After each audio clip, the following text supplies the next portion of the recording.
All right, speaking of which, the Heisman. Speaking of the Heisman, the Nets, they gave the Heisman to the Lakers last night. Sorry, Rob G, but the Nets put it on the Lakers. And I get that Anthony Davis wasn't there. I get that Dennis Schroeder wasn't there. You can't belittle their absences. But, of course, Kevin Durant wasn't there. So it pretty much evens out. And yet and still, the Nets ran roughshod over the Los Angeles Lakers, the best defensive team in the league. And I know AD is their best defender. And I'm not putting any stock in these numbers, or much stock in these numbers, because these numbers get bizarre. But the analytic numbers say they're actually better without Schroeder and Anthony Davis defensively, which is ridiculous. But my point is they still are a stellar defensive team, even without AD and Schroeder. And they had nothing for the Nets, Rob. Nothing. The Nets shot 61% effective field goal percentage. What, like 46% from three? And I've said it before. I'm not going to belabor it because I'm going to pass it on to you. But I've said this, Rob. The Nets can get an open shot every single trip down the floor. If they really wanted to, they could. Now, sometimes Kyrie just likes to do something difficult, right? And Harden and Durant. And he makes them, too, sometimes when he does it. I'm not mad at them because they're that good. But my point is, if they really wanted to, they can get an open look. And, Rob, you've covered the NBA like me. You know, you've been in the gyms with players. One thing NBA players do is drain open shots. They drain. You know, you can go to practice and watch a dude who you don't even think is a good three-point shooter. And you leave him open and he'll knock him down over and over and over because that's what they do. That's their livelihood. Yep. And they getting open looks, man. They've been the best three-point shooting team in the league since Harden arrived. They got 5 dudes shooting over 42% from three. And their small ball lineup with Jeff Green at center is paying dividends. It hurt the Lakers in the first quarter. I say all that to say this, Rob. The Brooklyn Nets are a problem.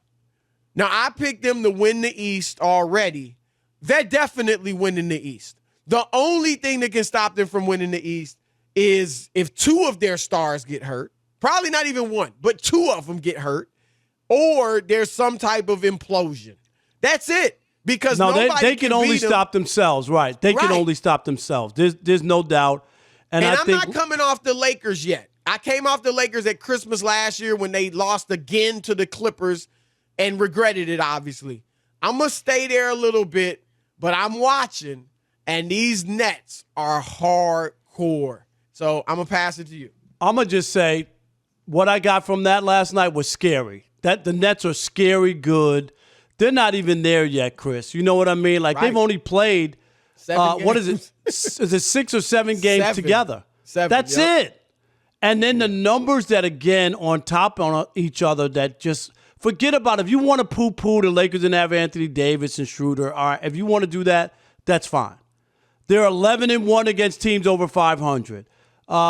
Did you see? They're 5-1 against the best teams in the league. They've beaten all the elite teams. The one elite team they lost to was the 76ers on a back-to-back with no Durant and no Kyrie. That's the game they lost. So I don't know what you're looking at, how you think they're going to lose 4 times in a 7-game series, or who's going to beat them or be able to score. Chris, you pick your poison. They have other guys as well knocking down shots, right? It ain't even just them. Right. Joe Harris is shooting 51% from 3. Did you see Harris last night? Dude, are you kidding? Sick. They're going to make that dude a household name. Man, you going to leave him open? Have you double-teamed these other guys? I know. You know, that's the thing. You got But you're going to get killed. And you know what, Chris? I don't know if you kept your TV on when the game was over, but, you know, this is what was playing at the Staples Center after that game last night. The Beastie Boys. I'm telling you, no sleep till Brooklyn. And I know people say, well, you guys are just overreacting. Look at that. Look at the numbers. The defense, Chris, has improved. It's middle of the pack now. Well, it's not the last. They're 18th in the league over their 5-game win streak. And that's all they need to be.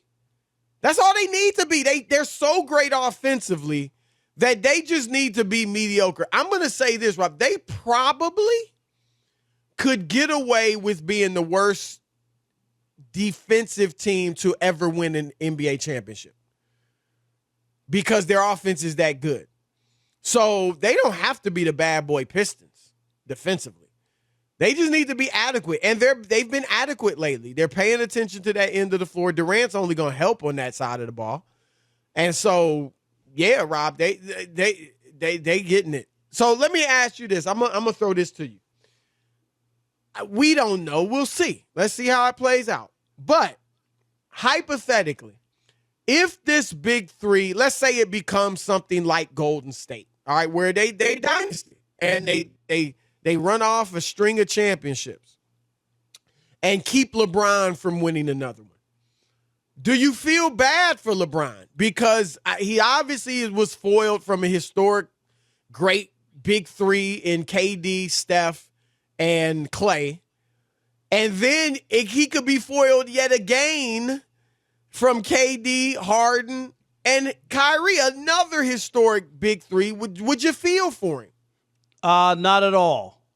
LeBron created this monster in Brooklyn. He created the monster at Golden State. In Oakland, he did the same exact thing. And once he set up his big three in Miami, that was the blueprint. Other people, to this day, Chris, if LeBron would have stayed in Cleveland, I doubt as many big-time players would have been on the move as LeBron was. I think that he really... I don't think it would have crossed their mind, Rob. No, really. People, KD would probably still be in Oklahoma City. Right.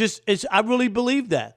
Because once, it's just like, we know Popovich started the resting, Chris, but once LeBron decided, I'm going to take some games off too, other people look at the best guy in the league and they go, you know what? If LeBron is like cool with taking some days off, I'm going to take a couple nights off. It becomes that. And I'm not saying I'm blaming it on him, but he sets a standard, and I think the moving around, and now this Brooklyn thing could wind up biting him in the back. I told him before that LeBron started MySpace, the Warriors started Facebook, and now the Nets have started Instagram. I mean, there it is. Monster after monster after monster. I agree. I mean, you're right. We agree on this. LeBron started this trend. There were super teams before him, but he kind of started the player-generated super team and the notion of players kind of putting their own squads together and joining, other just historically great players and bringing them together. Like Michael Jordan has said he never even considered playing with Magic. Isaiah never considered playing with Jordan or remember Ewing or something like that. when Patrick Ewing and they were looking for a guard, Chris, and they were thinking about trying to get Isaiah to come play to be able to beat Jordan. You know what I mean? When Ewing, right. That's when they wound up getting Derek Harper. You remember they had all these guards they were trying 90s. to get. Yep. Right. But they wanted to get Isaiah. And Isaiah, I remember very distinctly, was like, that's Patrick Ewing's team. I'm not going there. Right. Right. I'm not going there. And I'm with you. I don't think it ever would have crossed Kevin Durant's mind to go to Golden State had LeBron not gone to Miami. I really don't. Yep. We wouldn't have thought about it. And I do think there was a difference. In principle, it was very similar because LeBron wasn't joining the championship team. He wasn't, they were all, it was two of them going there, Bosh and LeBron. So, they had to work things out. It's more like this Brooklyn group, Rob, than the Golden State team. Durant went to a ready-made champion already, but still, in principle, it was the same. And here's the thing. While LeBron, in my view, is a better player than Kevin Durant, I think in everybody's view historically, he's better than Durant. Durant is easier to play with if you're a star. Because Durant, we have no worries about dropping Durant into this Brooklyn team next week or whenever he comes back because he doesn't need the ball much. No. He catches it, he scores, he's going to get you 25 points on 15 shots or whatever. LeBron's been more ball dominant. You have to really build around LeBron. And the fact is LeBron, Wade, and Bosh weren't as seamless as a fit as these last two, and I'm already throwing Brooklyn in there, they weren't as seamless of a fit as the Golden State trio or this Brooklyn trio, because both LeBron and Wade were ball dominant and neither was a great jump shooter. And Bosh, wasn't a great jump shooter either.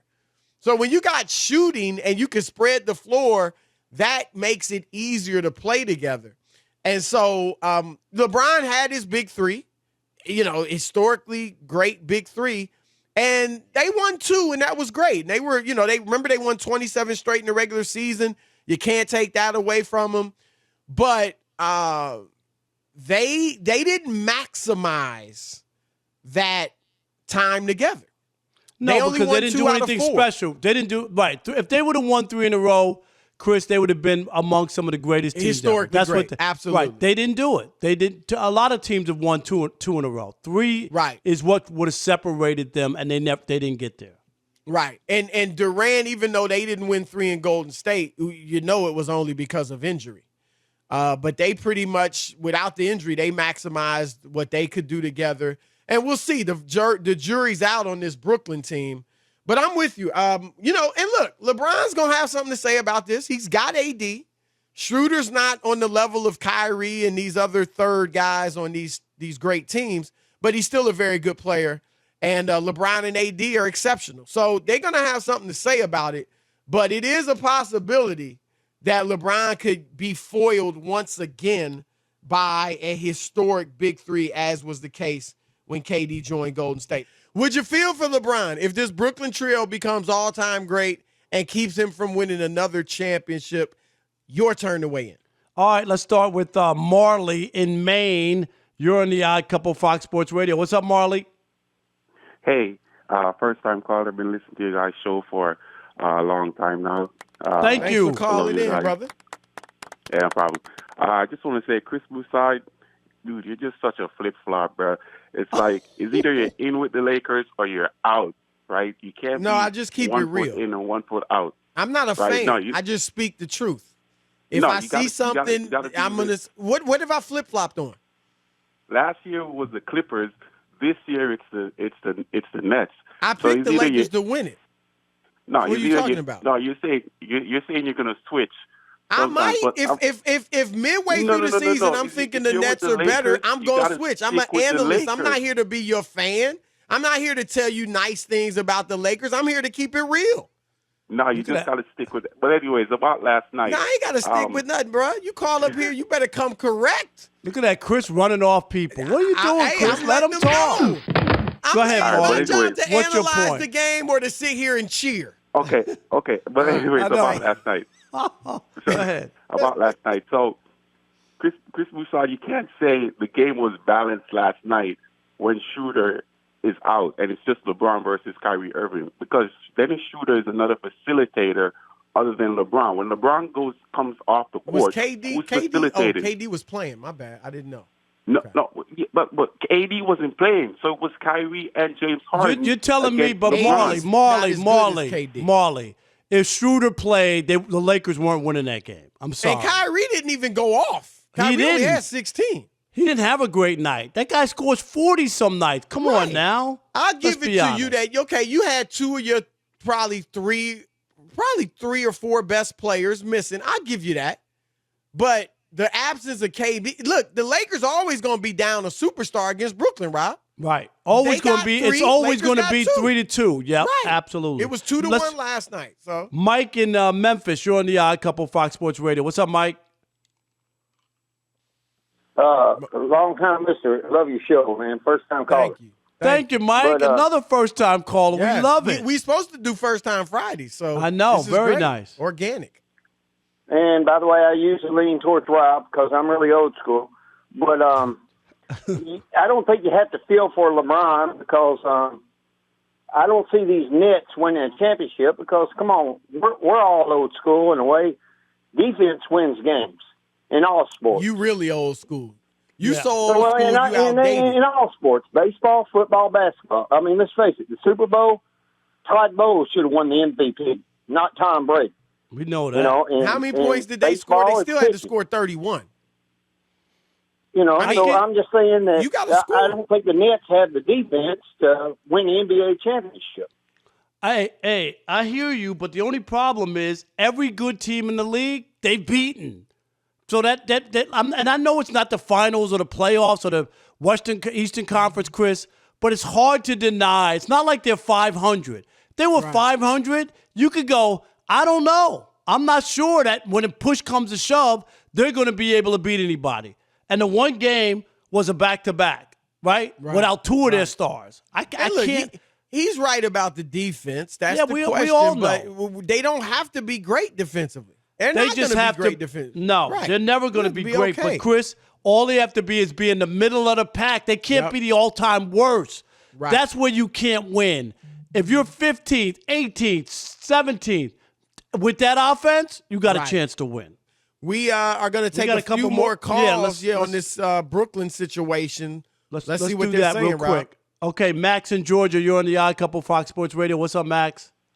What's up, guys? Appreciate y'all taking the call. Yes. Last night, for me, this was a beautiful thing. I finally understand why they call them the Brooklyn Nets. That's all they were hitting was nets. They shot the lights out.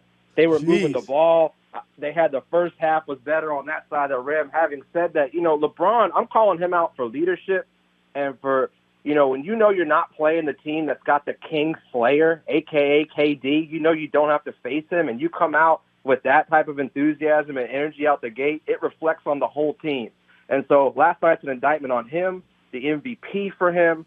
Let me tell you, the other team didn't even play that well. Harden played better. The Caruso didn't show up. It was the Joe show. And KD wasn't playing. One last thing, LeBron was guarding the paint LeBron played a good game. He had 32 points. He had 32 points on 32 shots, right? Chris, he had 32, 8, and 7. Chris, he guarded the paint all night. He gave up.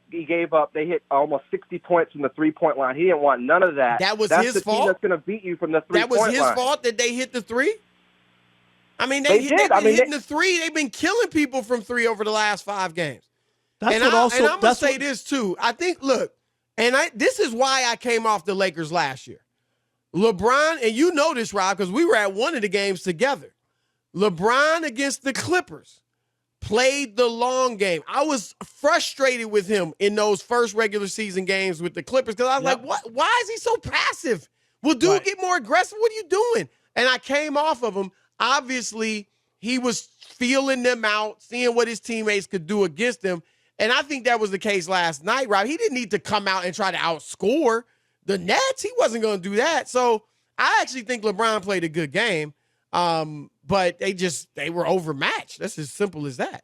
Andre in Massachusetts, you're on the Odd Couple Fox Sports Radio. What's up, Andre? What's going on, guys? Thanks for taking the call. Listen, I can't feel bad for LeBron in terms of the current state of the NBA because this is his vision. This is his brainchild. He's got the Clutch Kingdom there in Los Angeles where basically his agency and the management run the organization together. And so players with the idea of player empowerment, as you said, Rob, that he thrust, into professional sports and NBA particularly, that's the world that he now lives in. I will say this.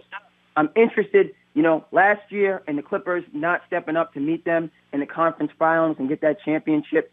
This championship, if LeBron wins it, this is what he needs to kind of really catapult himself because it's going to be a much tougher road than last year. So can't feel bad. We had MySpace, Facebook, Instagram. LeBron, this is your world. Go out there and dominate it. If you really want that top spot, in the GOAT conversation. Thanks for taking the call. That's a great call from Andre because you're right. If LeBron beats the Clippers in the conference finals, and they'll have to be a tough team before that, whether it's Utah, Denver, whoever. Right. The West looks like it's loaded. You know what I mean? Right. It will be a bumpy road, and if he can somehow slay those 3 guys, say it's then the beat Nets. Brooklyn. Yep. That would definitely be a capper. Absolutely. Can we squeeze in Marty as well? Marty in Kentucky. You're on the Odd Couple Fox Sports Radio. What's up, Marty? What's up, fellas? I just want to say in reference to Marley's call that if being reasonable, objective, and having the humility to change your mind makes you a flip-flopper, I'm a flip-flopper all day long. We already knew that, Marty, from your calls. Rob, after your joke yesterday, I did some research and found out Kentucky actually stayed neutral in the Civil War. So Are there you was serious? some validity to your. Yeah, they were the only state that stayed neutral. Now, I wasn't offended by your joke at all. I just like the crew. I was just playing. Like Marty, the crew and the listeners. I struggle laughing at your jokes in general. It wasn't the content. Marty, I lived in just Kentucky. wasn't funny. Marty, did I tell you I lived in Kentucky? No, yeah, you told me. I lived when you worked in Cincinnati. When I worked in Cincinnati, I lived in Southgate, Kentucky, right over the 471 bridge, 3 miles from Cincinnati. And when I first moved there, my friends from New York, when they saw my address, they were like, I'm not coming to Kentucky. What? You live in Kentucky? They couldn't believe it. I believe it. On the subject, guys, if we have time, I'll make it quick. I don't feel bad for LeBron. If you open the floodgates, don't complain because it's wet. And I do think he opened the floodgates. The Celtics had a big three, but the Celtics organization put that three together. It was a trade, right? Trades were involved in that one. And even though this was a trade for Harden, I still feel like this was kind of player generated. It was from the stand that he wanted to go to Kyrie Brooklyn. Went together, and then but he wanted to go to Brooklyn. Right.